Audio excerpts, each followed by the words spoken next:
¿Se ve la exposición? Se ve, se ve. Vamos a empezar del principio. Eso.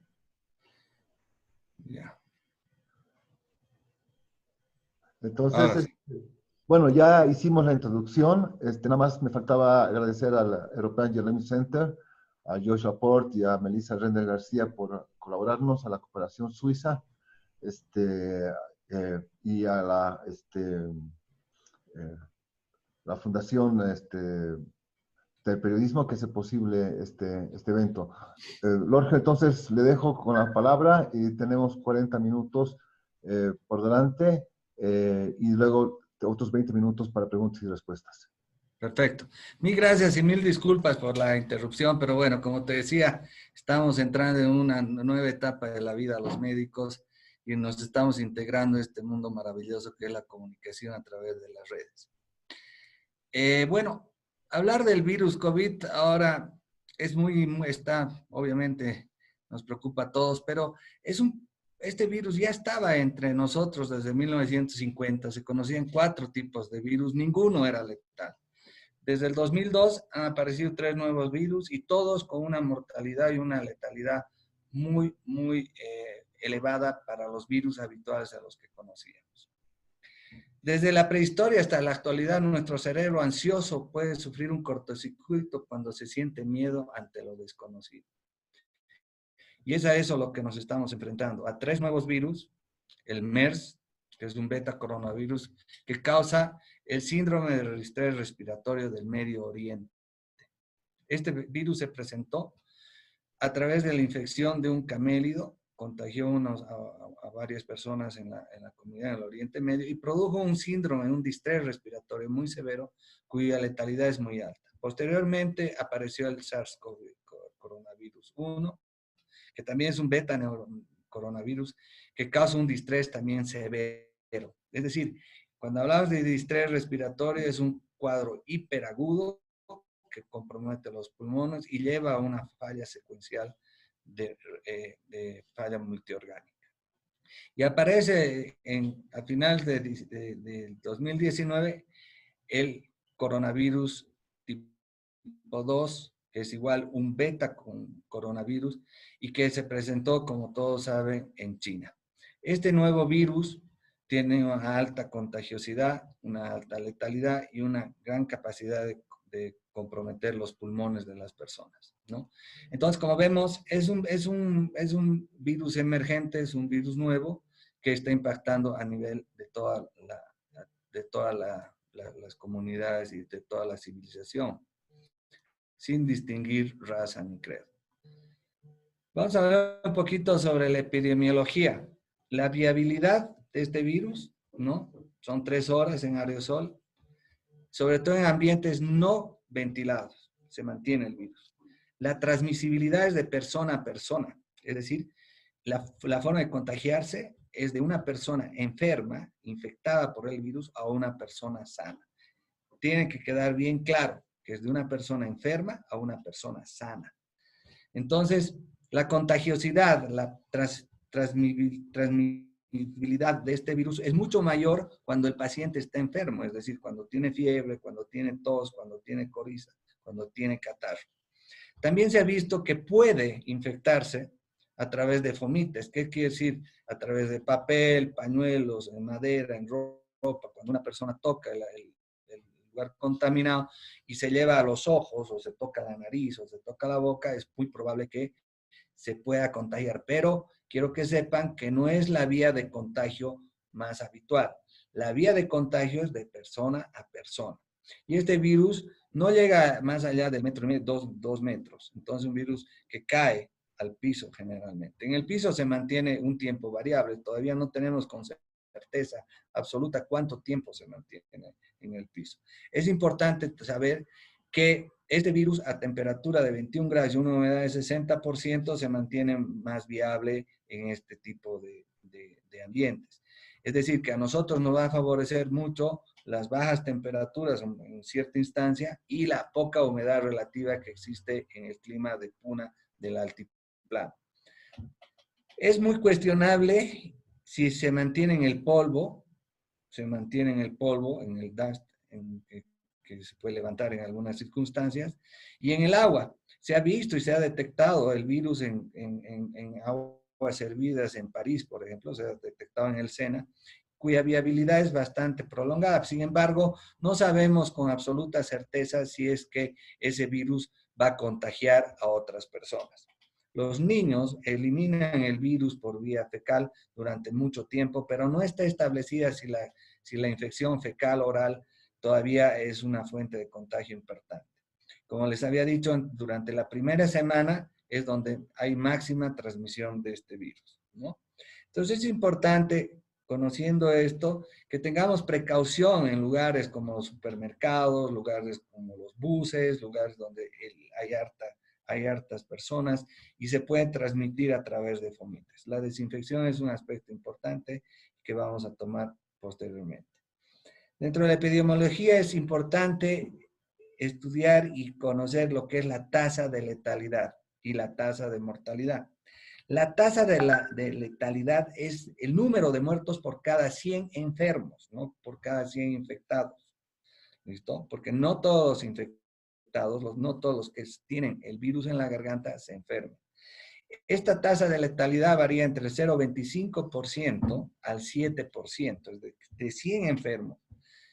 De 0,20, hay lugares donde se mueren el 0,25, una letalidad muy baja, en lugares donde influye mucho la tecnología, cómo se trata a estos pacientes, cómo se los detecta a tiempo, cómo acuden al hospital y la calidad de atención y la tecnología que pueden ofrecer en algunos países desarrollados. De modo que la letalidad en Alemania no es la misma que en España, la letalidad en ciertos países que tienen un sistema de salud pública muy desarrollado, no es lo mismo que en lugares donde el sistema sanitario es deficiente o ha sido tanta la infección que ha logrado sobrepasar las capacidades del sistema sanitario.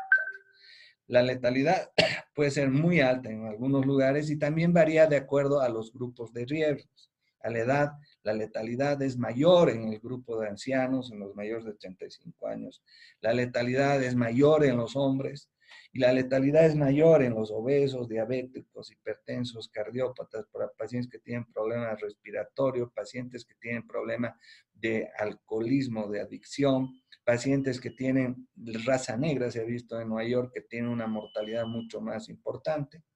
Entonces, esa letalidad varía de acuerdo a las regiones, de acuerdo a la capacidad de los sistemas sanitarios y de acuerdo al grupo poblacional que ataca con sus diferentes factores de riesgo.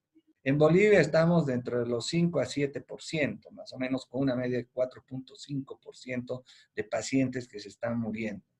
Hasta ahorita tenemos más o menos 3,240 pacientes, se han muerto 157. Nuestra tasa de letalidad es del 4,5% en estos momentos y nuestra tasa de mortalidad es de 54 por cada 1,000 pacientes infectados que padecen la enfermedad.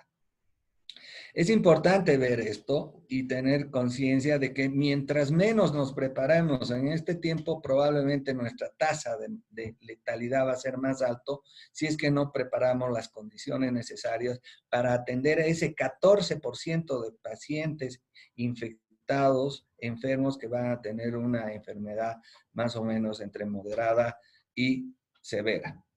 Sabemos que un 5% de los pacientes van a necesitar terapia intensiva. Y ese 5% es al que hay que tomar atención y estar preparados para atenderlos cuando lleguemos a un pico, al pico máximo de enfermos en la comunidad.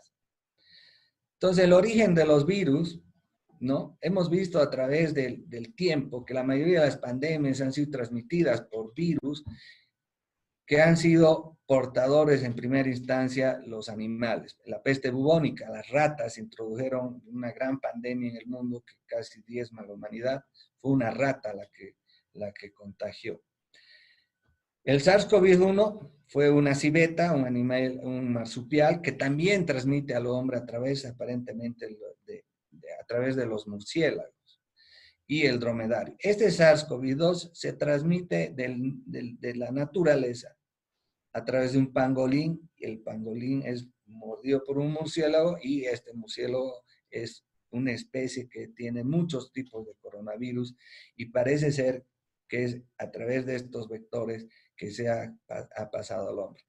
¿Qué es lo que quiero que ustedes capten de esta diapositiva? Que la mayoría de las pandemias se han originado en la naturaleza. Entonces es el hombre que transgrede un orden natural, ¿no? Transgrede, pasa fronteras de la naturaleza y se contagia. Las pruebas es la fiebre amarilla, la leishmanía es el hombre cuando entra a la selva se contagia. Cuando come animales que no son, que la humanidad dejó de comer durante toda su existencia, carroñeros, cuando se alimentan de animales que se alimentan de otros animales, de carnívoros, generalmente puede pasar este tipo de problemas. El mensaje es de que el hombre tiene que aprender a no transgredir fronteras, a respetar la naturaleza y respetar un orden natural de las cosas.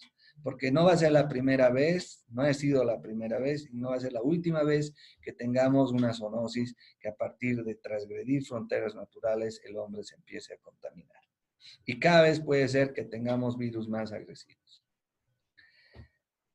Entonces, aquí quiero tomar un poquito en cuenta que el periodismo científico y la cobertura en la investigación de COVID-19. Generalmente el problema no se encuentra en cómo la investigación original fue diseñada y llevada a cabo, sino en cómo los periodistas la están interpretando y comunicando a las audiencias. Perdón.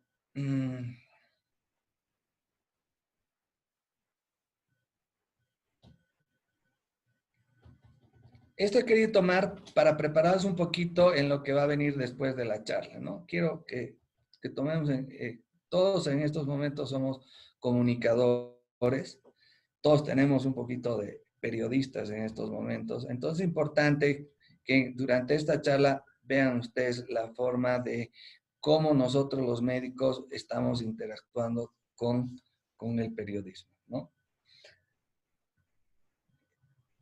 Entonces vamos a ver un poquito las complicaciones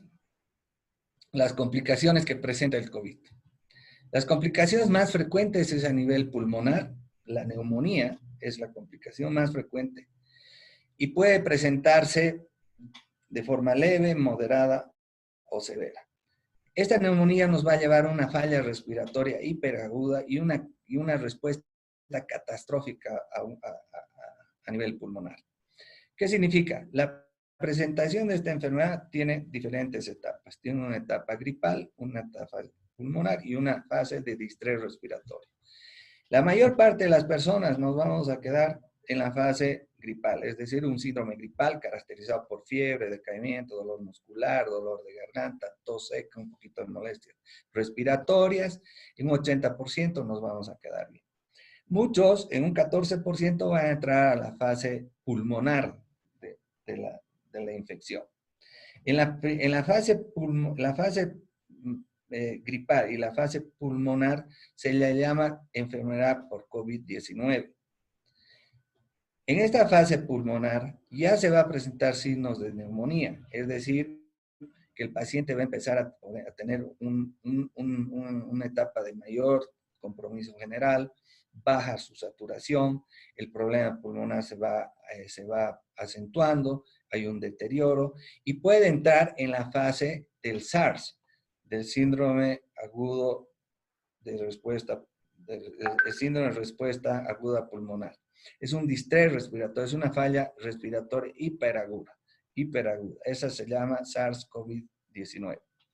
Esta enfermedad se puede complicar con una falla orgánica múltiple. Cuando el paciente que está sometido a hipoxia, está sometido a bajas saturaciones durante un tiempo prolongado, el organismo empieza a responder con una falla cardíaca, empieza a fallar el riñón, empieza a fallar el sistema inmunitario, empieza a fallar el sistema digestivo y es un reclutamiento de órganos que va haciendo que el paciente entre en una etapa terminal. Ahora, la característica particular de este virus es que está asociado a un fenómeno inmunitario que desencadena un cataclismo de respuesta inflamatoria.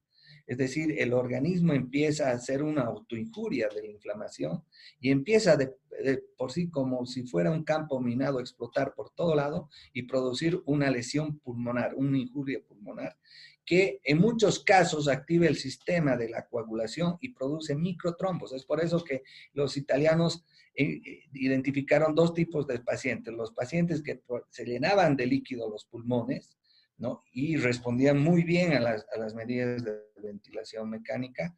Y encontraron otro grupo de pacientes que los pulmones estaban relativamente saludables, es decir, el alveolo no estaba inflamado, pero sí veían que había una respuesta inmune trombótica asociada a este virus, tapando las arterias, tapando los capilares pulmonares y evitando que la sangre sin oxigenación que volvía al corazón y al pulmón se oxigene y pase al sistema circulatorio periférico. Entonces hay dos tipos de distrés respiratorio, uno que está asociado a tromboembolismo, es decir, se tapan las arterias, por eso el tratamiento anticoagulante en esos pacientes es importante instituirlo precozmente. Sin embargo, en muchos pacientes con premorbilidades como la diabetes, obesidad, cardiopatías o problemas inmunitarios, ¿no? Esta respuesta inflamatoria es muy importante. La respuesta trombótica pulmonar angiopática es muy grande. Incluso con anticoagulantes no se ha podido resolver y muchos pacientes han fallecido. Es por eso que muchos médicos decían, no, estamos por mal camino porque lo que tiene este paciente es un tromboembolismo pulmonar y no tiene una bronconeumonía. Es verdad. Hay pacientes que prima el tromboembolismo pulmonar y hay otros pacientes que prima el edema, la inflamación intraalveolar, y por eso es que hay un poquito de esta dicotomía. Sin embargo, estas dos cosas ya sabemos que se presentan y hay que tratarlas de acuerdo a cada paciente. Los órganos choque son el pulmón, el corazón, la piel también se ha visto afectada, hay una necrosis periférica por ese problema vascular. El sistema nervioso central también se ha visto muy afectado, ¿no? De hecho, el tema de que hay anosmia, hay disminución del sentido del olfato, es muy interesante porque es un nervio que afecta, que está en la base del cerebro y rápidamente por esa vía puede producir una encefalitis, trastornos de conciencia, ¿no? Un tipo de inflamación cerebral. El sistema inmune está afectado, el sistema muscular también da una miositis, un dolor importante a nivel de los músculos, produciendo en muchos casos una lisis de los músculos y un bloqueo de los riñones. Todo esto nos va a llevar a una falla multiorgánica. ¿Okay? Entonces, la falla multiorgánica es el evento final por el cual el paciente fallece. Y fallece en un estado donde todos los órganos están comprometidos. Entonces, la complicación más frecuente es entrar en terapia intensiva, ¿no? Entrar en terapia intensiva, pero ¿qué implica eso? ¿Y qué implicación tiene a nosotros? Como ustedes ven, la terapia intensiva es un lugar muy complejo.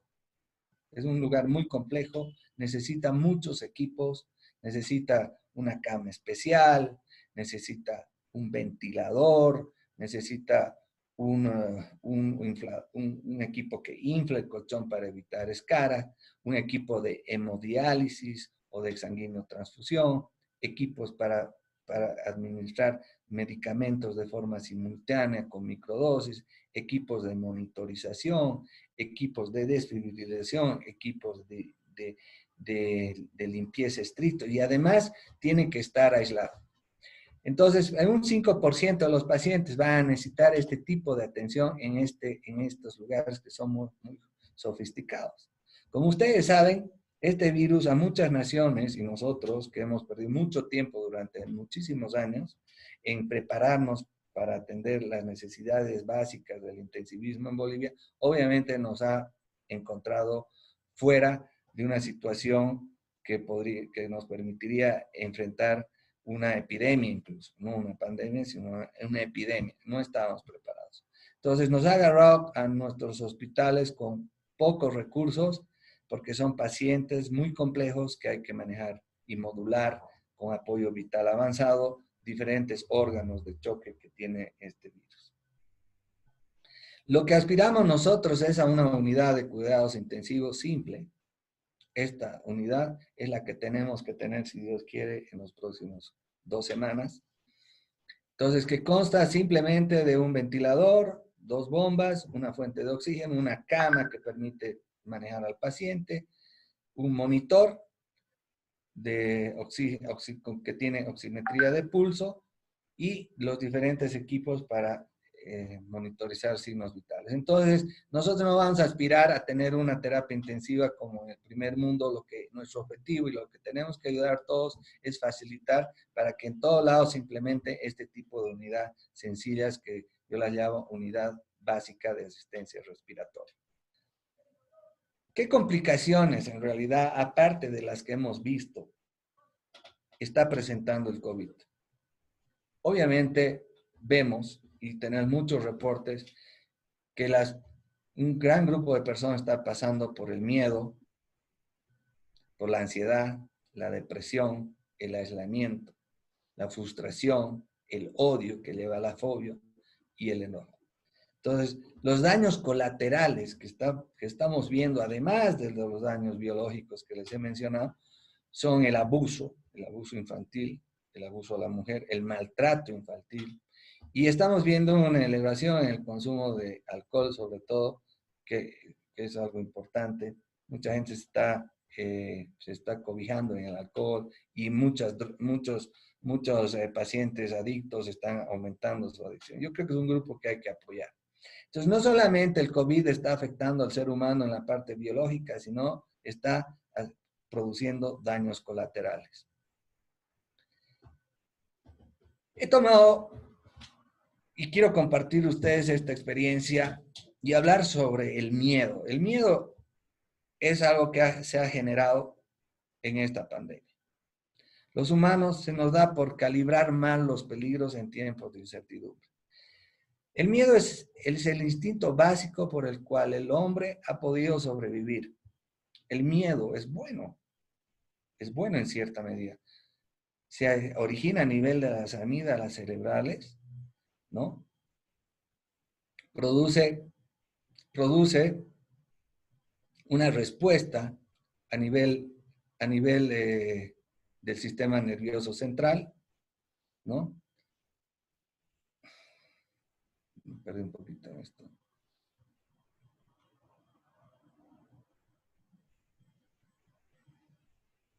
¿No? Y es importante porque vamos a ver posteriormente cómo la pandemia ha producido este fenómeno que ha sido global. Entonces, los humanos, ¿qué significa? Que en muchos casos no podemos responder bien a este tipo de respuesta natural. Y cometer errores que nos lleva a sobreestimar o a subestimar nuestro riesgo personal. Entonces, yo veo que en nuestra comunidad, al principio de la pandemia, se ha generado un miedo global, una respuesta a esta agresión global con un miedo, incluso pánico. Y esto nos ha llevado a sobreestimar o, en muchos casos, a subestimar el peligro al que estábamos expuestos. El pánico surge cuando la amígdala, a nivel del sistema nervioso central, el centro emocional del cerebro, quiere que nos alejemos del peligro enseguida sin importar lo que hagamos con tal de evitarlo. Entonces, como en contra de este instinto natural de escapar de alguna forma del peligro, porque es un instinto básico que hemos visto que todo ser humano, todo mamífero lo tiene, es un instinto primitivo que se manifiesta en todos los seres vivos, ¿no? Lo que va a contrarrestar es el manejo emocional, ¿no? A través de una inteligencia que muchos de ustedes deben conocer. Entonces, es muy importante que en esta situación nosotros empecemos a manejar de forma inteligente nuestras emociones. Todo lo que todo el COVID ha dado ha sido un cambio global en las emociones, ¿no? Les pongo un ejemplo, cómo el miedo está impactando en la salud pública. El miedo a producir que las mamás tengan temor de acudir a los hospitales, fundado. Y esto está produciendo un retraso, por ejemplo, en los esquemas de vacunación. Y uno de los legados del COVID va a ser el resurgimiento de otros asesinos, como el sarampión, el hemófilus que produce meningitis y la poliomielitis. Y hemos visto que ha habido brotes de sarampión importantes a nivel de Brasil y estamos bajo una amenaza de otro brote en Bolivia. Entonces, vamos a ver la fisiopatología. Nosotros hablamos mucho de fisiopatología, es un estado que se altera a través de un estímulo o de una agresión que produce una respuesta anormal en el organismo. Pero también he visto y charlando muchas veces con un arquitecto, con un ingeniero, existe la fisiopatología de una fisura en una casa. ¿Qué es lo que ha producido esa fisura? Una lluvia grande que ha provocado se ha humedecido el piso se ha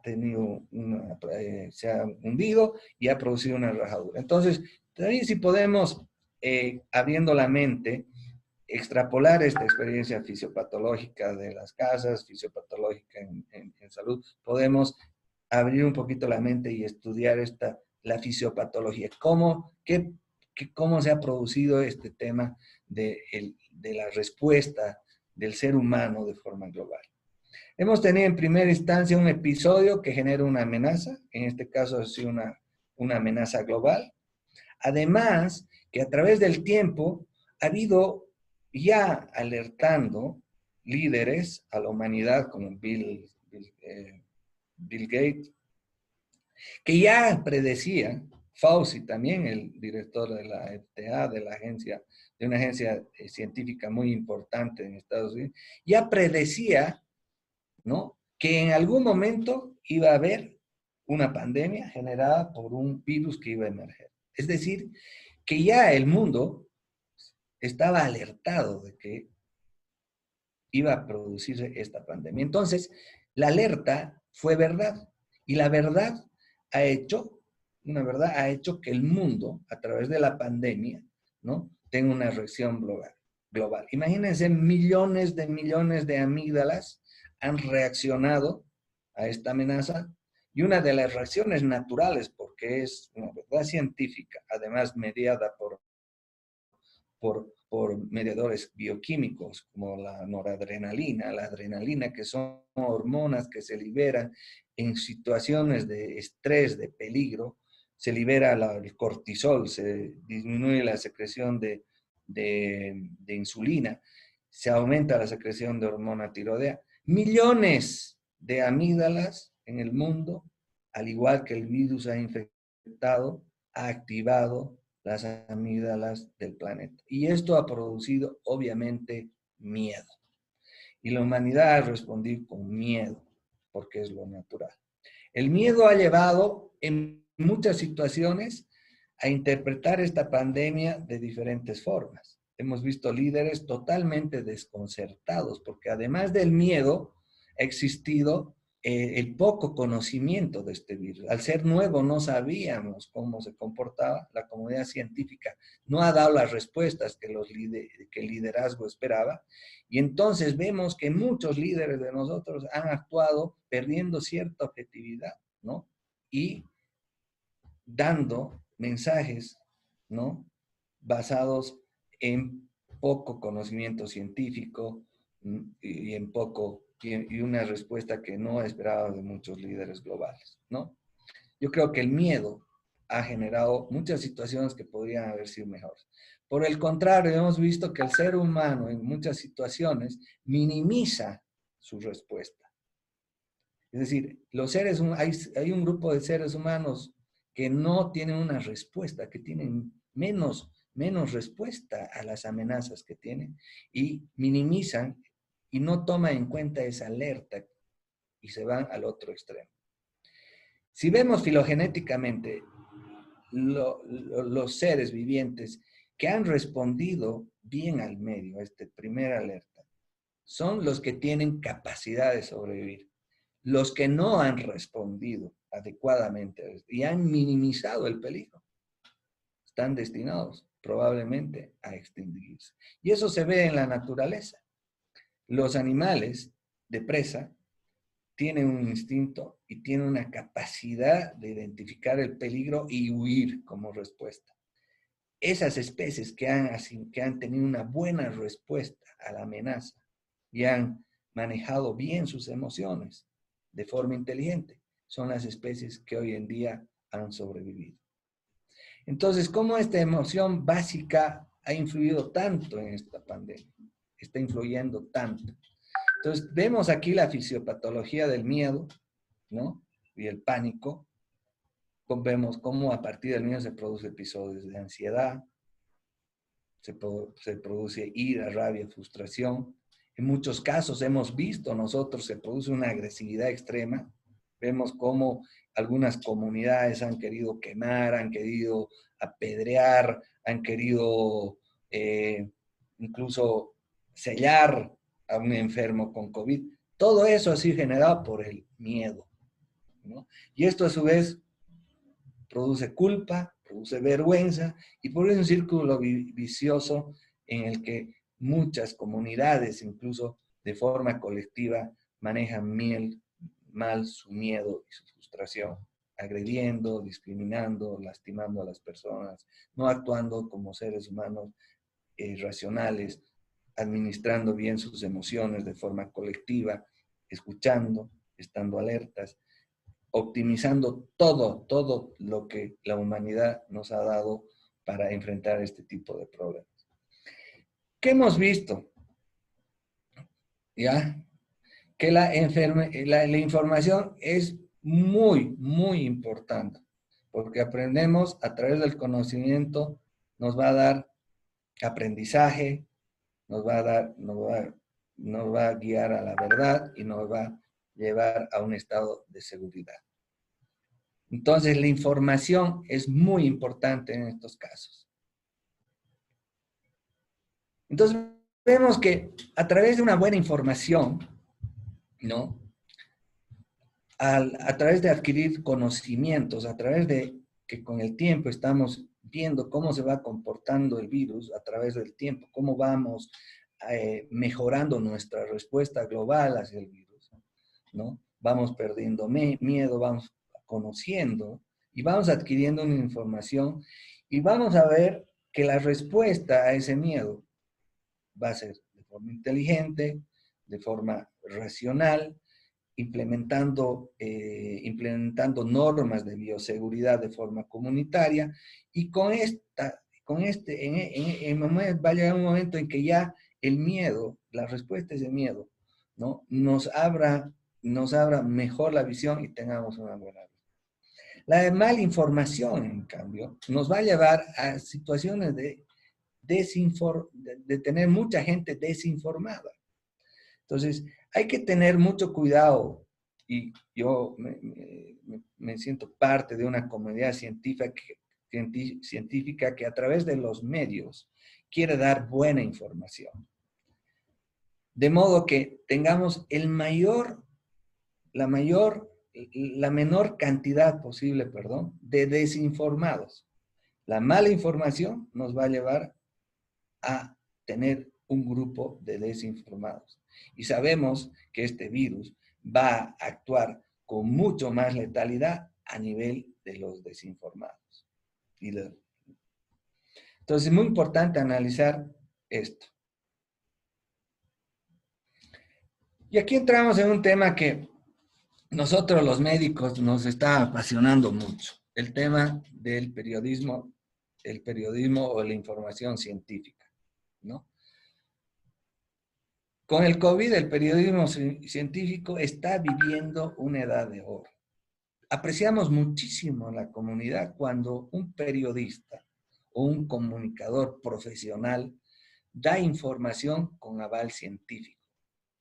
Es decir, que identifica fuentes, el origen de las fuentes, que van a dar una información de modo que la comunidad se sienta segura, se sienta apoyada y sobre todo se sienta que se le está transmitiendo una verdad científica en los tiempos apropiados, en los orígenes apropiados.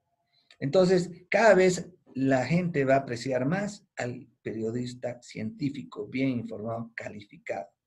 Es importante que durante este proceso el periodismo aprenda a tener una lectura de los trabajos científicos. Es muy difícil para nosotros, los médicos de atención primaria, ¿no? Es difícil muchas veces interpretar los resultados de un estudio científico académico que implica muchas nuevas técnicas, muchas nuevas nomenclaturas. Es difícil, pero no es imposible.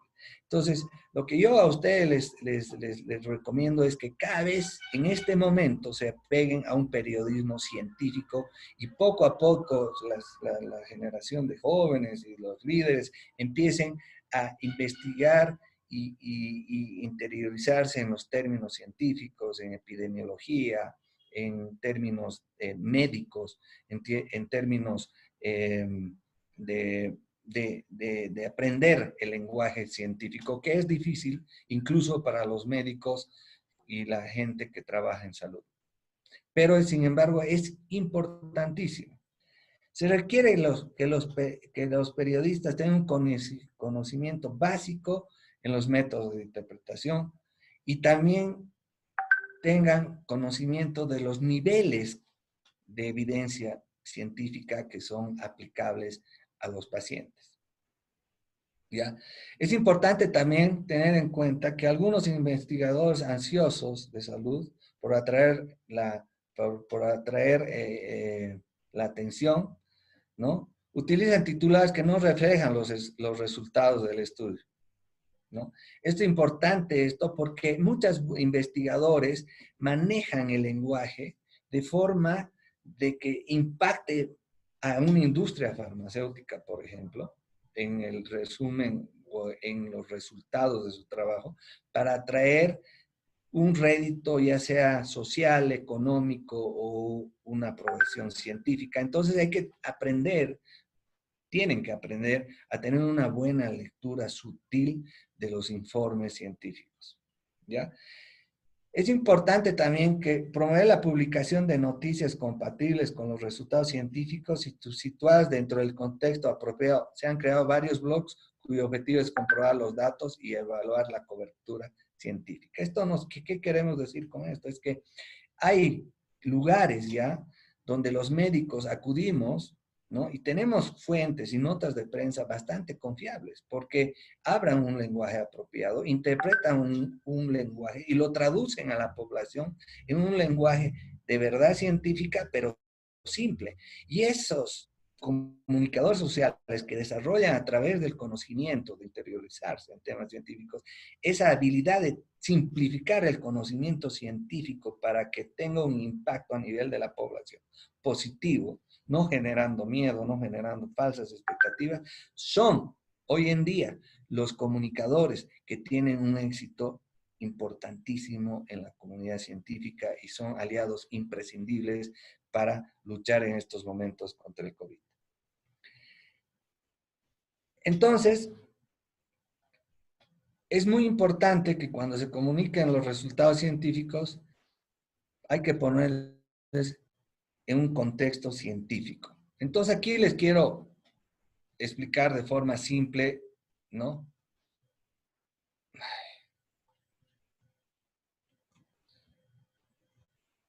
Perdón. Los niveles de evidencia científica. Entonces, un nivel de evidencia científica es como los niveles de evidencia es como esta pirámide. Los diferentes trabajos tienen un nivel de evidencia. En la base de la pirámide, los trabajos in vitro, las investigaciones in vitro con células de animales, células a nivel celular de animales, experimentos en las cajas Petri, células in vitro, tienen el nivel de evidencia mucho más bajo.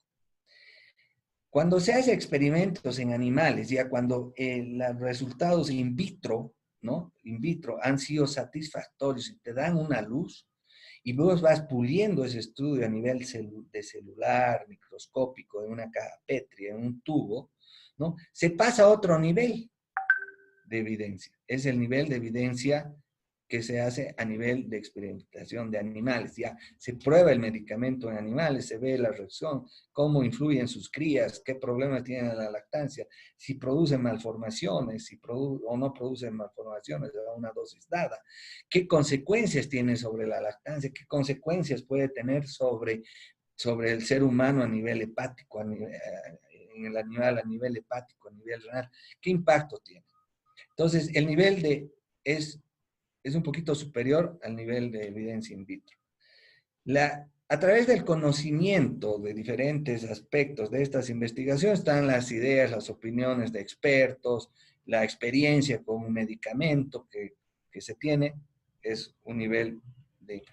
El reporte de casos, ya cuando en humanos, ¿no? Se han probado un medicamento en un grupo de humanos y se ha visto y se ha evaluado la respuesta, los casos reportados, digamos, de un paciente que se le ha puesto un medicamento para, por ejemplo, la leishmaniasis, se ha intentado un medicamento con anfotericina y ha dado un buen resultado en 5 pacientes. El nivel de evidencia es todavía no muy fuerte.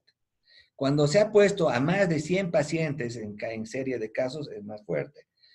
Y cuando se ha hecho estudios de casos control, digamos, se le ha dado a un paciente, se les ha dado ese medicamento y a otros no, y se ha analizado los resultados, tiene mayor fuerza. Y aquí vemos que en la pirámide son el estudio de todos estos estudios en muchos pacientes, en miles de pacientes, en trabajos colaborativos, con un mismo protocolo se aplica el estudio. Entonces, el nivel de evidencia son los metaanálisis que se llaman, randomizados a doble ciego y el análisis sistemático de otros estudios. Entonces, el nivel más bajo de evidencia son los estudios in vitro, ¿no? Entonces, una revisión sistemática intenta sintetizar la mejor investigación disponible sobre un tema específico luego de un examen exhaustivo de los estudios descritos sobre el mismo tema. Es decir, ustedes tienen que tratar de aprender a estudiar y ver las conclusiones de las revisiones sistemáticas, porque a este nivel va a tener la mayor fuerza de evidencia científica y la mejor recomendación que se puede hacer para atender a los pacientes. Es importante también transmitirles a ustedes las fuentes confiables donde vamos a ver evidencia científica. Es en la biblioteca Cochrane, es una biblioteca mundial donde se publican los metaanálisis y los estudios sistematizados de los estudios, donde se publican las experiencias de varios investigadores que reúne estos investigadores y dicen, bueno, este trabajo tiene esta falla, no es relevante, este trabajo tiene un sesgo, este investigador tiene un compromiso de intereses, este grupo de investigadores no ha cumplido los requisitos, no ha tenido las normas, etcétera, etcétera. Entonces, lo que se publica en Cochrane es realmente lo más cercano a una verdad científica.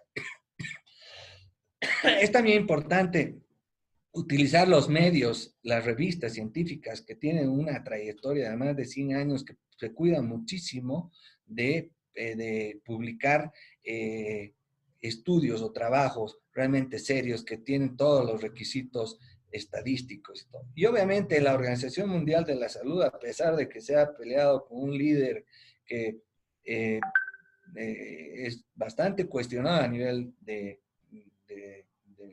los médicos, de los científicos, ¿no? Sigue siendo un organismo referencial. Se cuida mucho de no publicar cosas que no tienen asidero científico, de publicar cosas con sentido que no va a afectar a la población, analiza muy bien sus publicaciones y es muy importante tenerla en cuenta. Hay incluso universidades virtuales como rima.org, que tiene más de 2.000 revistas científicas, tiene la capacidad de hacerte investigación, de reunirte una serie de estudios juntos, los analiza, y si tú preguntas, por ejemplo, ibuprofeno en el tratamiento de COVID te reúne todos los trabajos y te da un resultado, es importante. Medscape también es una fuente muy interesante que la puedes tener en tu celular, es una fuente de investigación, recopila muchos trabajos científicos y se cuida muchísimo de no publicar temas que no están consolidados desde el punto de vista académico y ético. Entonces, como vemos que no diferentes tipos de estudios aportan evidencias con diferentes niveles de fuerza, es decir, no todos los estudios que se publican tienen una fuerza científica. Entonces hay que tener y tenemos que aprender a estudiar e identificar, tener la habilidad, como les he dicho, de identificar los diferentes trabajos que tienen diferente tipo de evidencia o fuerza científica. Como les había dicho, los periodistas y los comunicadores tienen que tener conciencia de que hay conflictos de intereses financieros y no financieros que podrían estar influyendo en los resultados de un estudio. Entonces, tienen que desarrollar la habilidad para identificar ciertos conflictos de intereses. Informar sobre un único nuevo estudio puede resultar engañoso. Entonces, hay que tener mucho cuidado de esas, como decimos vulgarmente en Bolivia, sunchuluminarios, ¿no? Que parecen que han descubierto la pólvora, sin embargo, no había sido así. Entonces, es muy importante que ustedes como comunicadores tomar en cuenta estos aspectos. Les quiero poner un ejemplo y un resumen de todo lo que hemos hablado sobre el miedo, lo que genera el miedo, la respuesta comunitaria al medio y analizar un caso clínico con esta fisiopatología, así como nosotros analizamos un caso médico.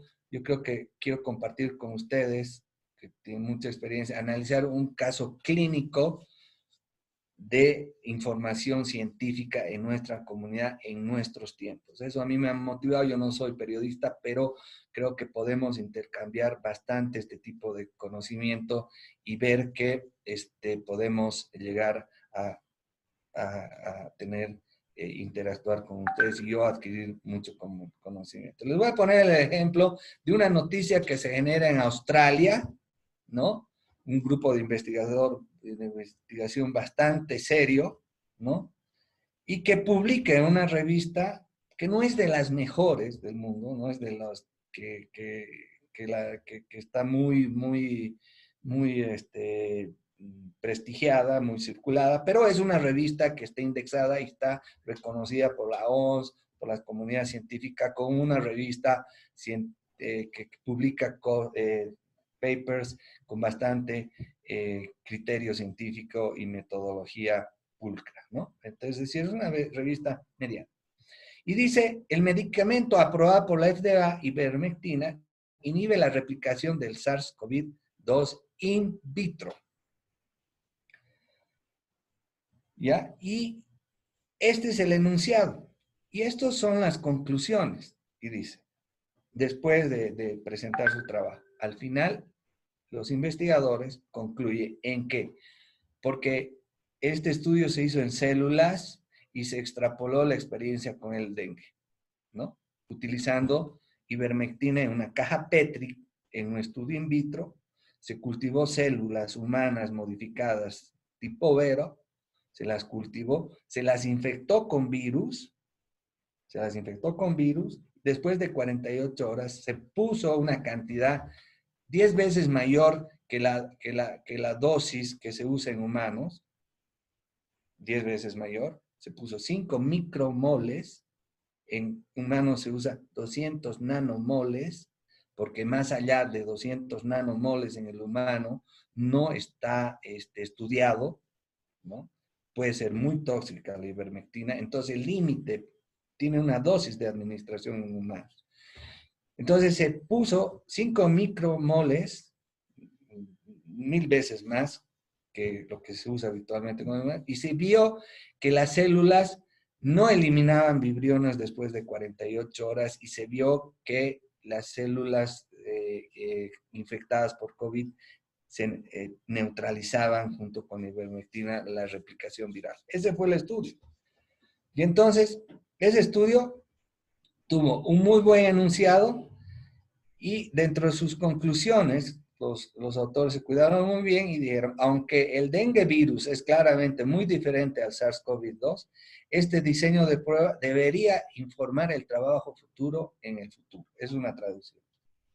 Debería ser, nos quiere decir, una base para hacer investigaciones en el futuro. En conjunto, el informe actual, combinado con un perfil de seguridad conocido, es decir, es un medicamento que tiene un perfil de seguridad, por eso dice que fue aprobado por la FDA, demuestra que la ivermectina es digna de mayor consideración como un posible antiviral SARS-CoV-2.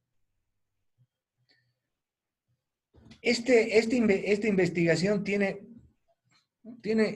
una buena recepción a nivel de la prensa en Estados Unidos y publica, como esta hay muchas publicaciones, empieza a haber muchas publicaciones en Europa, y publican, como por ejemplo esta noticia, la decisión de la Unión Europea llega justo cuando una investigación científica de la doctora Kylie Bagot del Instituto de Monash en Azul demostró que el medicamento antiparasitario ivermectina, dicen una verdad, vendido en casi todas las veterinarias de la Argentina y del mundo, mata al nuevo coronavirus en 48 horas.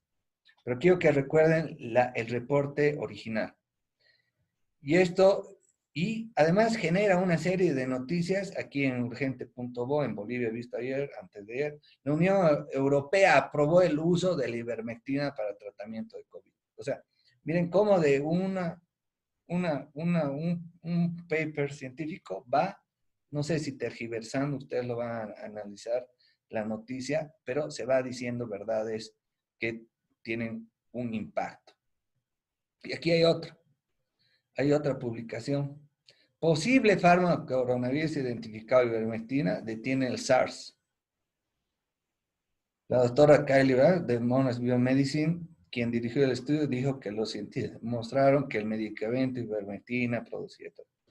Y aquí se genera una reacción con todas estas noticias, se genera una reacción, una comunidad científica, una comunidad médica, agarra toda esta noticia, investiga en las fuentes y va interpretando a su manera que la ivermectina sí produce inhibición de la replicación viral. Pero acuérdense de la noticia, in vitro, y acuérdense de lo que decían los investigadores, in vitro a dosis altas. Y resulta que por presión, siguiendo la fisiopatología, lo que causa este tipo de información, hay un grupo de médicos que empieza a utilizar la ivermectina, ¿no? Porque obviamente en esa comunidad es un medicamento que lo utilizan en sus animales, en Santa Cruz, es un medicamento muy conocido que está en todas las veterinarias, es un medicamento habitual, familiar para ellos. Entonces, en un grupo de población asustada, con miedo, buscando soluciones a cualquier precio, hace eco estas noticias y produce un gran boom, una gran luminaria, y que una comunidad médica empieza a utilizarla como profilaxis, ya no como tratamiento, como profilaxis, como para prevenir el virus, ¿no? El virus de COVID, y tiene una gran repercusión en un grupo de poblacional con miedo, que está siendo afectado por el virus, y empieza a producirse una serie de acciones que no van de acuerdo a alineamientos académicos y científicos. De hecho, ahí surge una presión y surgen líderes que vemos cómo el Ministerio de Salud autoriza uso de ivermectina en tratamiento del COVID-19 bajo protocolo, y por cuidarse dice, vamos a tener que firmar un consentimiento informado porque no está autorizada, no está reconocida a nivel mundial la ivermectina como tratamiento para el COVID, ¿no? Y aquí vemos cómo Navajas aclaró que el producto de uso veterinario no tiene validación científica en tratamiento del virus, pero sí sirve para tratar otras enfermedades. Es decir, aquí vemos cómo un líder, aquí estamos hablando con gente de mucho nivel, no estamos viendo a la persona como tal, yo no quiero hacer una crítica a nuestro ministro de Salud, ¿no? Pero vemos cómo una persona actúa con ambigüedad. ¿Por qué? Porque tiene miedo. está con miedo, está con temor. Y miren cómo impacta esto. Entonces, nosotros como comunicadores, conocedores de una verdad científica, ¿qué es lo que nos queda hacer? Yo me considero un comunicador hoy en día, como muchos colegas, como muchos que estamos en las redes. Entonces, tenemos que ver y buscar una respuesta científica y buscamos las fuentes. Entonces, ese mismo día buscamos y vamos a la FDA, que es Food and Drug Administration. Y encontramos esta noticia que la Food and Drug Administration, la Agencia Federal de Alimentos y Drogas de Estados Unidos, con un reconocimiento mundial y una trayectoria científica que es muy importante a nivel global. Que a propósito de eso, Trump lo ha puesto en figurillas a ser un mal comunicador de una verdad científica médica en relación a la hidroxicloroquina, que eso es un tema diferente a analizar. Entonces vemos que, y consultamos unas fuentes, y vemos que es clara la FDA y dice, ante esta pregunta, ¿debo tomar ivermectina para prevenir o tratar el COVID? No, aunque existen unos usos aprobados para ivermectina en personas y animales, no está aprobada para la prevención o el tratamiento del COVID-19. No debe tomar ningún medicamento para tratar o prevenir el COVID-19 a menos que no se haya recetado su proveedor de atención médica y lo haya adquirido de una fuente legítima, ¿ya? Esto nos está diciendo que hay que evitar claramente. ¿Y qué vemos? ¿Qué opinión tiene el descubridor de la ivermectina? Dice que es un premio Nobel, ¿no? Y le preguntan su opinión sobre qué piensa de la ivermectina para el tratamiento. Entonces, otra fuente muy confiable. Vemos a una persona que ha sido la que ha inventado la ivermectina. Y en su página dice, es una droga útil para tratar parásitos, para tratar escabiosis, pero no es una droga que esté siendo recomendada actualmente para tratar infecciones virales por ARN, ¿ok? Entonces, es otra opinión muy válida. Entonces, sigue la fisiopatología de la mala información. Y vemos que y vemos el impacto que todavía tiene hasta el día de ayer. Médicos venidos consumen dosis de la ivermectina para prevenir el COVID-19. En Montero, Santa Cruz, ya se cuenta con 90 personas. Entonces, son noticias que estamos viendo el impacto. Incluso una líder, como es de la talla de un alcalde de una ciudad muy importante, dotará de ivermectina a los contagios de casos positivos de coronavirus previo consentimiento y valoración médica. El tratamiento es parte del segundo paso del plan de monitoreo de contactos que ha puesto en marcha el gobierno municipal. Y entonces, como comunicadores, tenemos un mundo de comunicación a nuestro alcance. Entonces, ante la aflicción de que en este momento se empiecen a tomar medidas que van a gastar dinero, van a costar muchísimo tiempo, nos va a distraer de enfocarnos en equipar las terapias intensivas, va a ocupar tiempo, va a distraer a la población, va a hacer que la población piense que por tomar ivermectina va a estar inmune. ¿Quién sabe qué cosas va a sentir la gente? Entonces, yo le escribo, ¿no?, a la doctora Kyle, que es la que ha hecho el estudio, y le van a perdonar, mi inglés no es muy bueno, pero le digo, doctora, estimada doctora, nosotros le escribimos desde Bolivia. Muchos doctores han prescrito la ivermectina en mi país para tratar el COVID. ¿Cuál es su posición sobre este tópico? ¿Deberíamos nosotros prescribir esta droga para ese uso? Muchas gracias y muchos saludos, doctor Logio Rivera. ¿Listo? Y ella me responde que porque ella ha tenido muchas solicitudes, me manda a que la Fundación COVID Monash me responda. En 12 horas tengo esta respuesta. Querido doctor Logio, gracias por su email y la posición de Monash sobre el uso del ivermectina en el uso global, en el uso... A ver, gracias, doctor, por su mail, etcétera, etcétera.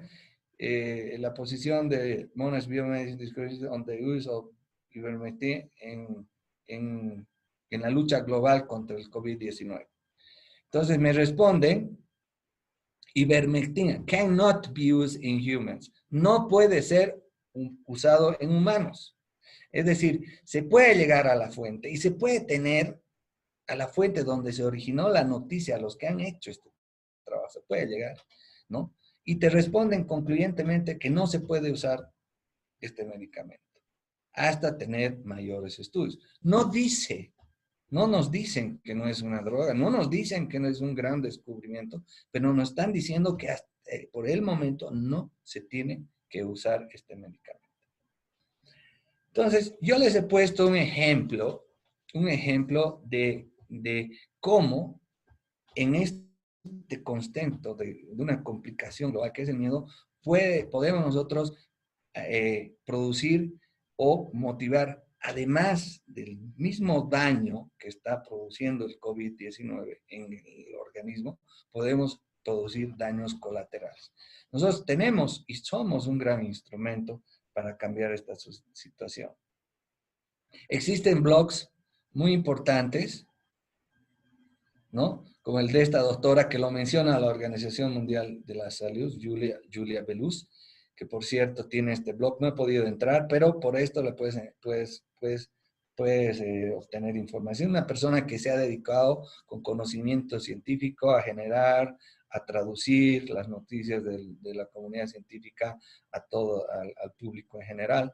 Justamente ha tenido que vivir un embarazo durante esta pandemia y un nacimiento, es un bonito testimonio. Los aliento a buscar este tipo de comunicadores para aprender. Y también lo recomienda la Organización Mundial al doctor Elmer Huerta, peruano, con muchos años de trayectoria, y lo hemos visto, ¿no? Lo hemos visto estar en nuestros medios de canal, y hemos visto a nuestro periodista boliviano interactuar con el médico, y una de sus conclusiones frente a varias preguntas de nuestro periodista fue, lo noté un poquito molesto concluir, no, yo me baso en conocimiento científico y lo que expongo en este canal es en base a evidencia y a ciencia. Entonces es importante seguir estos comunicadores, yo creo. Ustedes tienen la palabra. Y el mensaje final es que en estos momentos todos somos comunicadores, de cierta forma, a través de las redes, pero no todos somos periodistas. Los periodistas, en mi criterio, todavía son nuestros líderes en la comunicación global. Yo creo que pueden marcar la diferencia.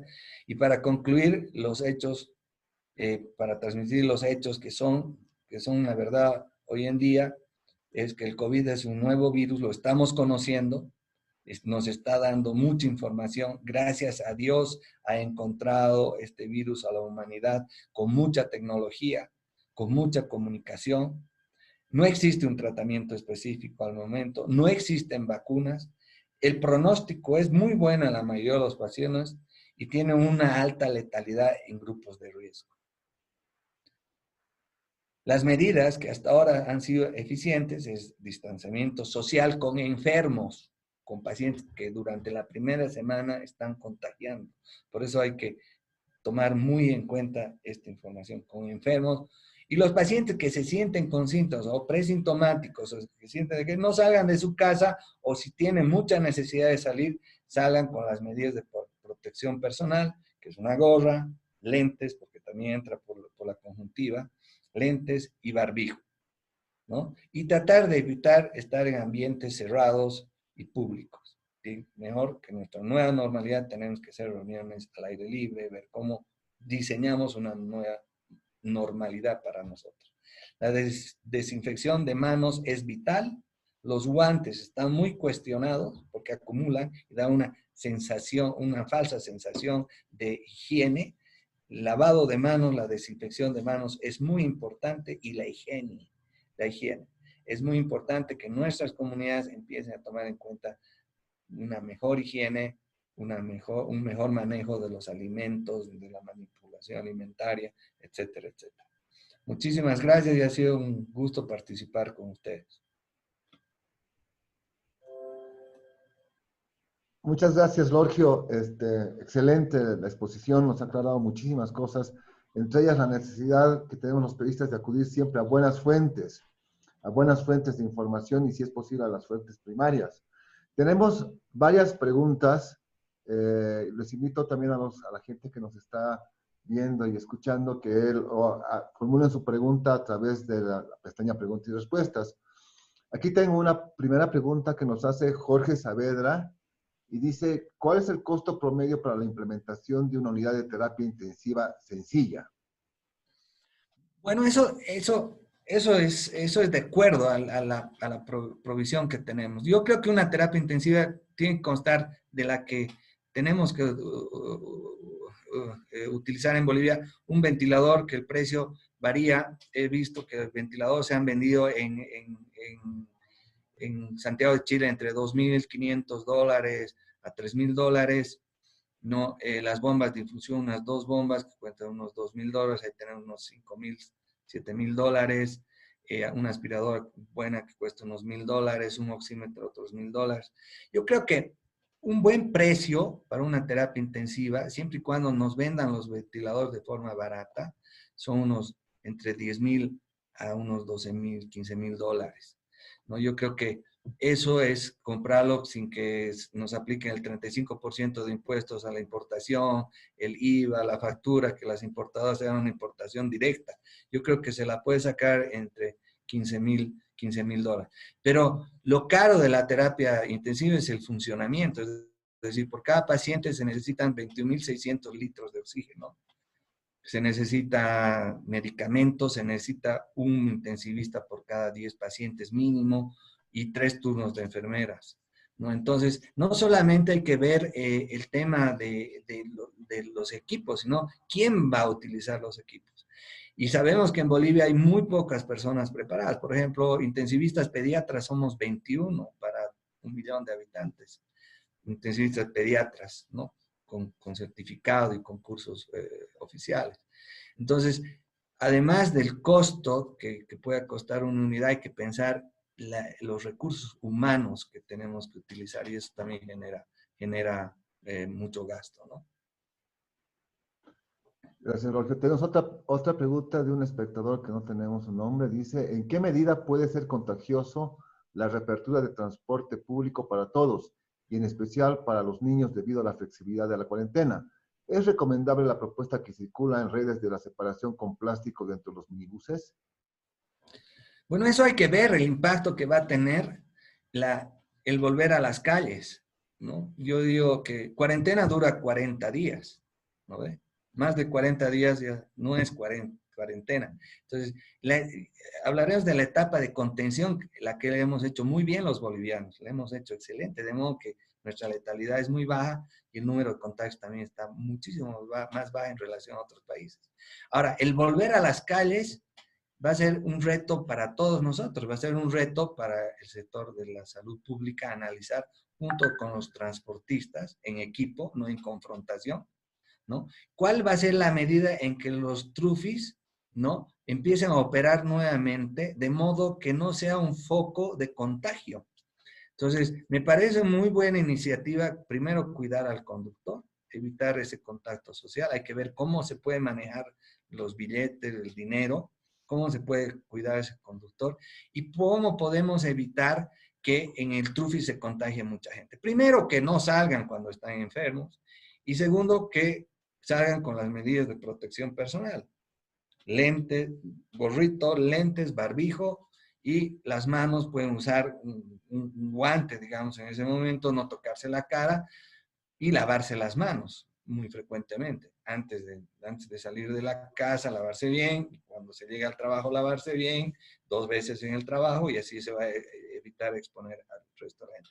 Pero sobre todo, conociendo que el virus contagia en la etapa de enfermedad, que la gente, los usuarios de los medios de transporte público, sean conscientes, informados de que cuando están con síntomas respiratorios, tienen que seguir estrictas medidas de protección personal, ¿no? Yo creo que diseñar eso conjunto, hacer una mesita de trabajo junto con los que van a vivir el problema, los choferes, los dueños de Trufis, y un asesor del Ministerio de Salud Pública, me parece que ahí vamos a encontrar una respuesta.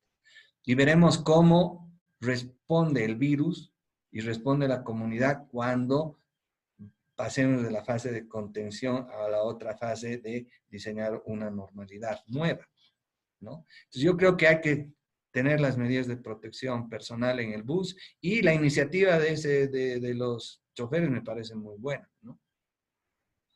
Tenemos otra pregunta de Patricia Quiroz Paracti. Ella dice, buen día, como periodista, ¿cómo podríamos trabajar en cuestión de lenguaje para no generar miedo ni pánico en el receptor? ¿Qué recomienda usted como doctor?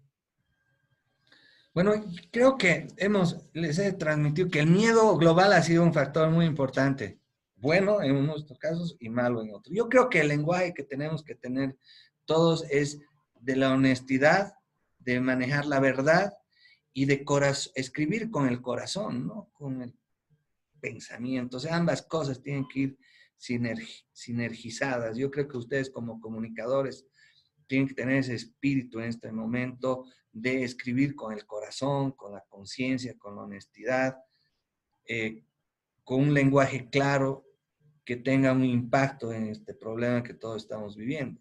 El lenguaje lo manejan ustedes mejor que yo, pero sin embargo el principio de escribir con el corazón, escribir con conocimiento, escribir con responsabilidad, tratar de transmitir lo que te ha llegado, que te va a servir en tu diario vivir, que va a impactar positivamente a las personas con la que tú llegues con tu mensaje, yo creo que es la clave y la filosofía con la que todos tenemos que actuar en estos momentos. Ustedes tienen la pluma, ustedes tienen gran capacidad de llegar a las personas, ustedes son parte del medicamento que vamos a dar junto con los médicos, la tranquilidad, la objetividad, ¿no? El tranquilizar a la gente con conocimiento científico, evitar que personas quieran utilizar una noticia para beneficio personal o para tratar réditos políticos o económicos, identificarlos y tratar de que la verdad salga adelante. Ese periodismo honesto, esa juventud honesta, esa juventud en los medios es la que necesitamos ahora. Tenemos otra pregunta de Pame. Ella dice, si existen personas que han salido curadas de los hospitales, se supondría que ya se conocen cuáles son los medicamentos que contrarrestan el virus. ¿Por qué no continuar con ese tratamiento? Mira, lo importante es el concepto que he dicho. No hay tratamiento para el virus. No hay, en general en la humanidad no hemos encontrado tratamiento para los virus. No hay antivirales en realidad que curen un virus. Es el propio sistema inmune el que cura. O sea, tenemos que adquirir ese conocimiento, que no se ha encontrado tratamiento para ningún virus en realidad. Para el SIDA se ha encontrado un retrovirales que no curan, controlan la infección, ¿me entiendes? Controlan la infección. Pero no podemos decir que 100% va a curar. Hay algunas personas que remiten la infección durante mucho tiempo, hay un bajo de defensas o un descuido en su tratamiento y puede reactivarse el virus. Es decir, la humanidad no tiene, es un concepto que tenemos que tener. Hasta el momento no hemos encontrado antivirales poderosos que contrarresten una enfermedad viral. No hay tratamiento para el dengue, no hay tratamiento para la fiebre amarilla, no hay tratamiento para la varicela, no hay tratamiento para el sarampión, no hay tratamiento para la poliomielitis, no hay antivirales. Entonces, las personas que salen de un hospital se han curado por sus propios medios o es la tecnología y el conocimiento científico actual que ha contrarrestado el impacto viral, lo ha mantenido durante un tiempo vivo a través del apoyo vital avanzado, de modo que su organismo lo ha sacado adelante. Se puede tratar la infección bacteriana, se puede tratar la insuficiencia respiratoria, se puede tratar la insuficiencia renal, hasta que el propio organismo se cure. Ese es el concepto. Entonces, ¿qué le quiero decir a la persona que ha generado esa pregunta? Es que no hay un tratamiento. Si la persona sale del hospital, ha salido porque su sistema inmune y el sistema sanitario dotado de infraestructura y de conocimiento y de ciencia lo ha podido apoyar. Eso es. Y la persona que sale, si realmente es inmune o no al coronavirus, esa es la pregunta global. Si la persona que ha padecido la enfermedad puede ser susceptible otra vez a padecer otro episodio de enfermedad por COVID-19. Esa respuesta no la tenemos. Hasta ahorita, en grandes grupos donde se ha controlado el anticuerpo para ver si teníamos defensas, no se ha visto una respuesta así como se la ve contra otras enfermedades. Los títulos de anticuerpos no están siendo 100% protectores. Duran 2 meses y después empiezan a disminuir. Hay que estar atentos a ver qué está pasando en Alemania, qué está pasando en España, para ver si esas personas que se han enfermado han generado una inmunidad a largo plazo. Esa noticia todavía no la tenemos en el mundo. Entonces, no hay un medicamento que nos pueda prevenir un recontagio, no hay un medicamento que nos pueda prevenir un contagio, no existe. Lo único que existe para luchar contra los virus, ¿sabe qué es? Un anticuerpo. ¿Y sabe quién genera el anticuerpo? Nuestro propio organismo a través de las vacunas.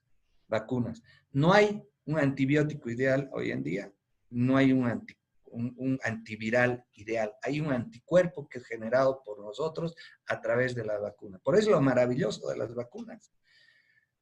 Una vacuna te produce una respuesta inmunitaria de modo que cuando entre el virus, tu cuerpo ya lo detecta, lo neutraliza y te cura. El anticuerpo sí te cura a través de las vacunas, no los medicamentos. Ese concepto tiene que estar bien claro. Tenemos otra pregunta aquí de Fernando Cabezas. Él dice, no podremos vivir para siempre en cuarentena y deberemos volver pronto a nuestra cotidianidad. Y con ella es previsible un rebrote de los contagios. ¿La salud en Bolivia habrá aprovechado este tiempo de cuarentena para tener mejores condiciones para atender a los enfermos? ¿O este tiempo fue desperdiciado y ahora deberemos enfrentar un problema más grande en número y con las mismas malas condiciones? Bueno, esa respuesta nos las tienen que dar ustedes.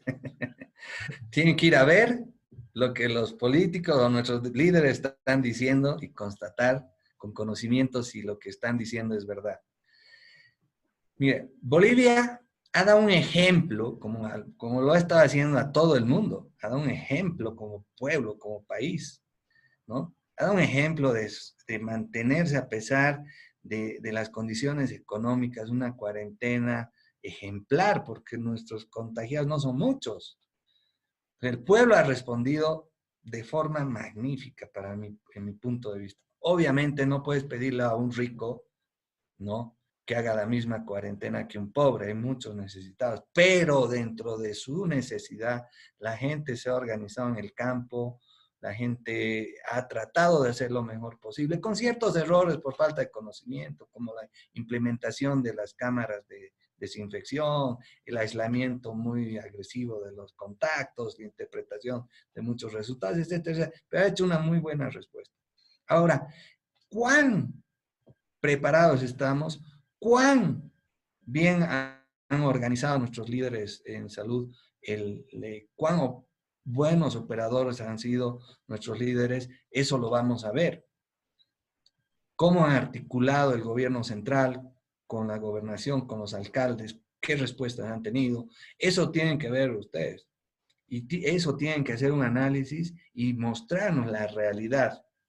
Sin miedo, sin ofender a nadie, con la verdad, mostrar y tranquilizarnos o seguirnos alertando en buena onda de que la situación no está todavía preparado desde el punto de vista sanitario para enfrentar el próximo volver a las calles. Como se ha comportado el virus, para responderle, es que probablemente veamos un pico este tiempo, un mayor número de contagios. Es lo esperable, lo que probablemente se calcula, lo que probablemente va a pasar o ha pasado en otros lugares y tengamos que volver en algunos sectores otra vez a una cuarentena más estricta. Probablemente ocurre. Pero hay variables que estamos viendo. Por ejemplo, hay estudios de que personas que viven a gran altitud tienen menos receptores para este virus en los pulmones. puede ser un factor protector.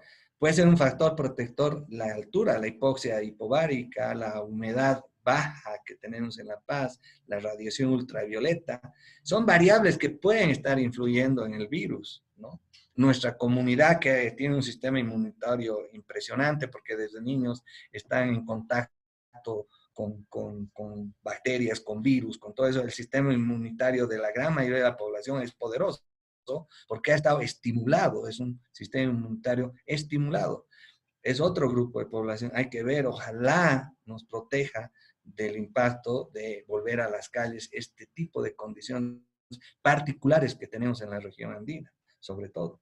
Entonces, hay que ver, analizar y ver cómo se va a comportar el virus en tema de cuántas muertes se nos van a presentar.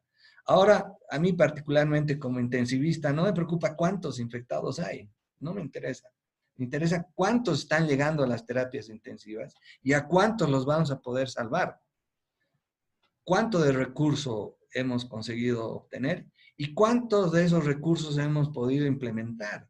¿Con qué recursos humanos vamos a contar y con qué recursos tecnológicos adicionales vamos a implementar? ¿Cómo va a estar implementada la telemedicina? ¿Cómo vamos a manejar nuestros pacientes en realidad? ¿Cómo vamos a proteger a nuestros médicos? Entonces, una serie de preguntas que todos en este momento todavía la tenemos y vamos a ver en realidad la respuesta de nuestros líderes ante esta contingencia en lo concreto. Vamos a ver en los hospitales, a ver cómo va. Hemos hecho todo lo posible, todo lo posible por encarar esta pandemia, pero es una verdad también que durante muchos años, muchos gobiernos, al sector médico se lo ha descuidado, no solamente el gobierno de Evo Morales, sino también los otros gobiernos, no se los ha incluido en la Ley General del Trabajo, una serie de aspectos que están influyendo en que la comunidad médica y científica esté separada de los gobiernos centrales y está separada de sus dirigentes. Uno, porque no nos escuchan y otro, porque han priorizado otros proyectos políticos, económicos, antes que la salud. Entonces, ahora vamos a pagar ese precio. Esperemos que, como el pueblo ha respondido, un pueblo grande ha respondido, nuestros líderes sean tan grandes y no tan chicos. A propósito, tenemos una pregunta que la hace un espectador anónimo. Dice, buen día, una consulta. ¿Usted comparte el estudio del doctor Elmer Huerta que se hizo en Bolivia, Ecuador y el Tíbet, donde analiza cómo la altura podría beneficiar a los humanos en esta pandemia? He conocido un estudio que lo publicaron el grupo del Instituto de Patología de la Altura de Bolivia, ¿no? Es un estudio basado en la experiencia en el mundo andino, pero tampoco es concluyente. No he tenido la oportunidad todavía de escucharlo al doctor Huerta sobre este tema y profundizar un poco más. Parece haber cierta evidencia, cierta protección teórica para que este virus no impacte mucho a nivel de los pulmones en las personas aclimatadas a la altura, adaptadas a la altura, ¿no? Genéticamente adaptadas a la altura. Hay que ver, ojalá esto se convierta en una evidencia científica, hay que ver cómo podemos desarrollar estos estudios, ¿no? Nuestra capacidad de implementar estudios científicos en Bolivia es pues un poquito también escasa, ¿no? Tenemos muy pocos investigadores a nivel nacional. Pero veremos, es una ventana que se abre, hay que prestarle muchísima atención. Veremos. Bolivia ha estudiado el tema de la altura durante muchos años con los franceses. Hay que ir, preguntar, profundizar, hablar con los expertos en Bolivia, ¿no?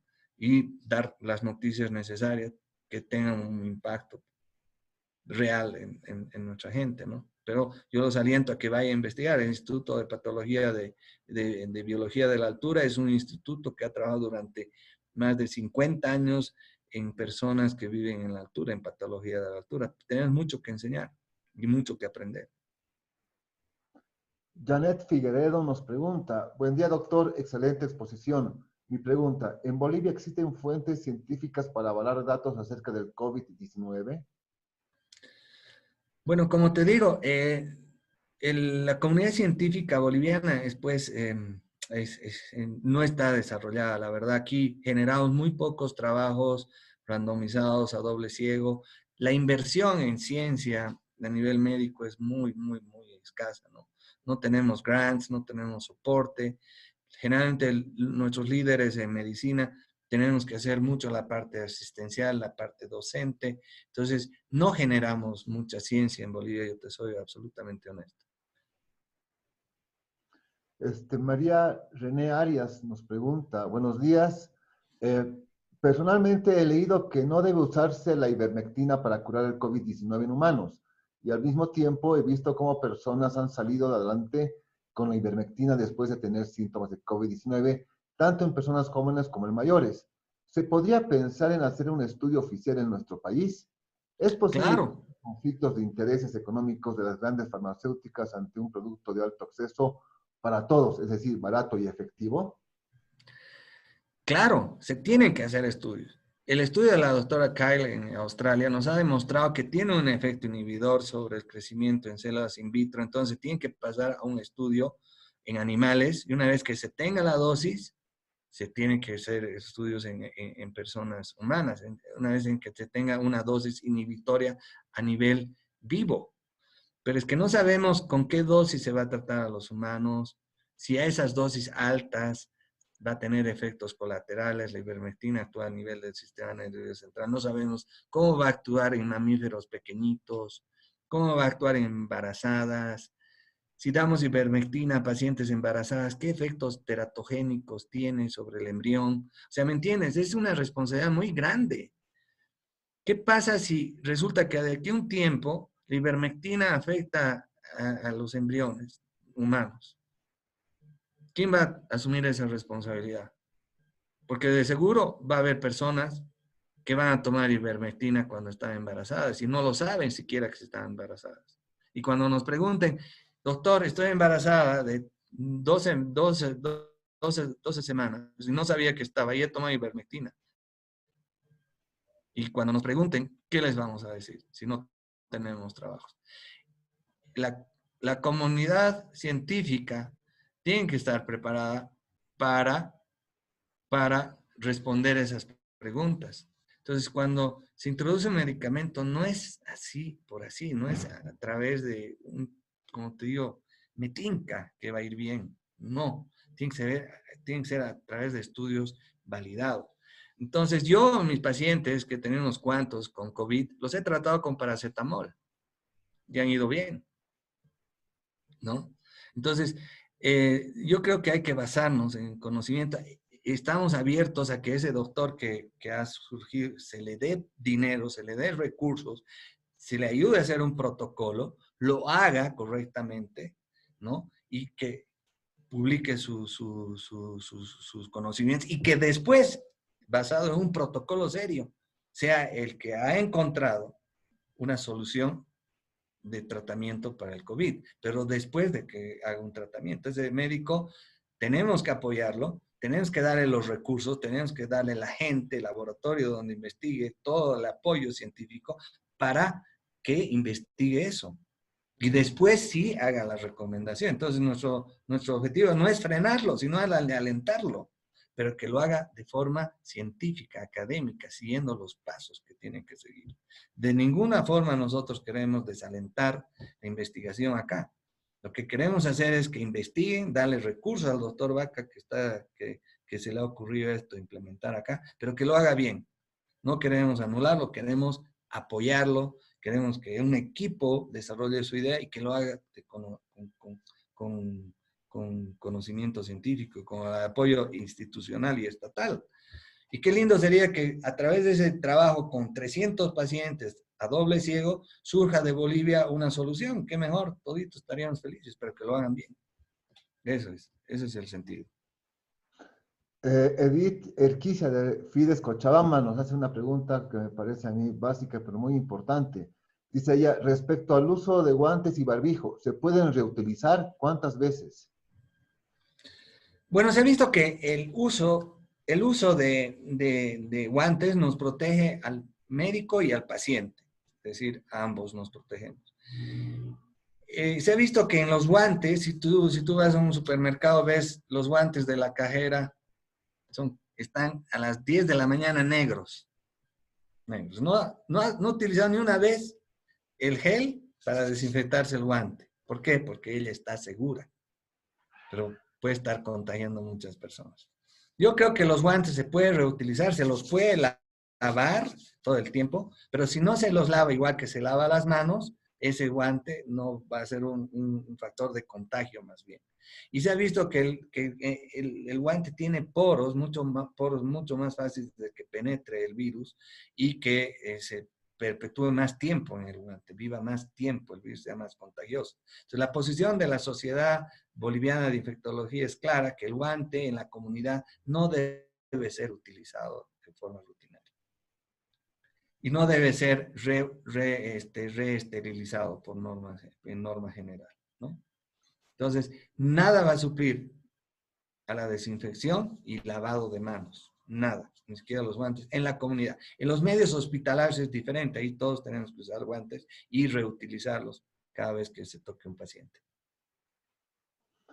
Marianela Moring nos pregunta, doctor Rivera, ¿se están realizando acciones de contención o respaldo psicológico al personal de salud que atiende los casos de COVID?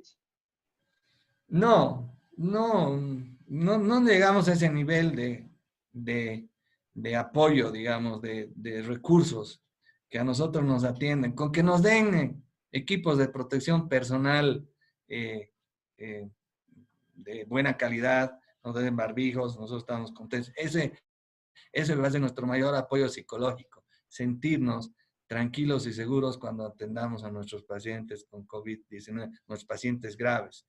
Ahora, obviamente, deberíamos tener apoyo, pero todavía, según lo que he hablado con muchos colegas, no ha habido el impacto así grande de pacientes críticos, establecimientos saturados con pacientes de COVID. Por lo menos en La Paz, en las instituciones que yo he consultado, no ha habido ese impacto hasta este momento.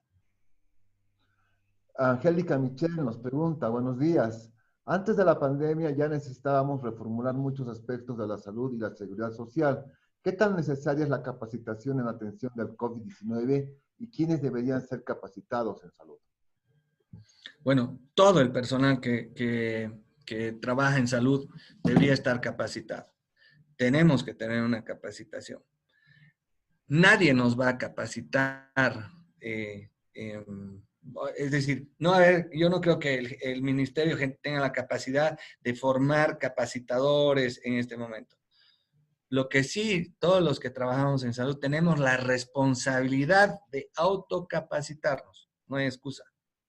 En este país casi todo el mundo tiene internet, casi todo el mundo tiene celular y tiene un mundo abierto a su disposición para adquirir conocimientos, los conocimientos necesarios como para tener las habilidades necesarias, la instrucción necesarias como para capacitarse. La autocapacitación en estos momentos, muy importante. Estamos en una situación en la que no tenemos que pensar que nos los van a dar todo. Ahora nosotros tenemos que dar todo de nosotros. Entonces no podemos sobrecargar un sistema con ese tipo de solicitudes. Yo creo que tenemos que ser muy responsables y todos los que trabajamos en salud tenemos que autocapacitarnos y tenemos los medios necesarios para hacerlo. Y tenemos una última pregunta que nos formula Rocío Aguilar. Dice, buenos días, ¿es verdad que utilizar bastante tiempo barbijo causa hipoxia? Gracias, muy buena la exposición, dice ella. Bueno, es un hermoso trabajo, pero lo voy a hacer ahora en mi consultorio y voy a ver si mi saturación baja, ¿no? Con el oxímetro de pulso, para ver si baja. Pero no creo que haya hipoxia. Lo que sí puede haber un poco, si es un barbijo muy cerrado, que aumente la presión de anhídrido carbónico a la sangre, porque obviamente inhalamos y exhalamos un poco, puede ser que aumente un poco, pero no va a impactar mucho, ¿no?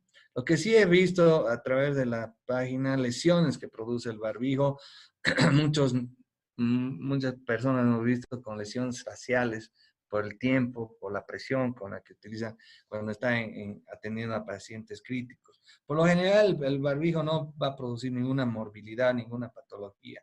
En algunas personas con rinitis alérgica, hasta el Kleenex les da alergia. Entonces hay que ver si se pone el barbijo, tal vez utilizar un barbijo de lana, perdón, un barbijo de tela, un barbijo un poquito confeccionado en la casa, si tiene alergia al papel o a los componentes de los barbijos.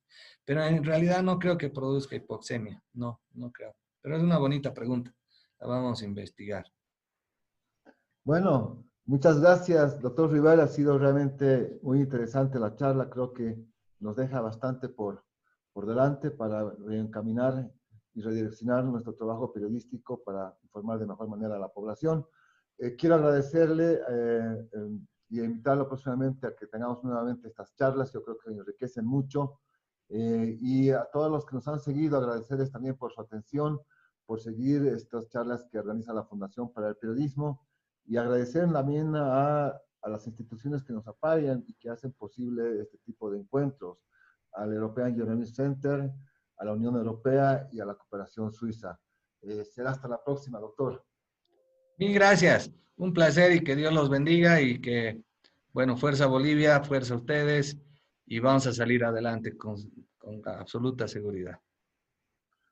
Gracias. Muy buenos días. Hasta luego. Buen día.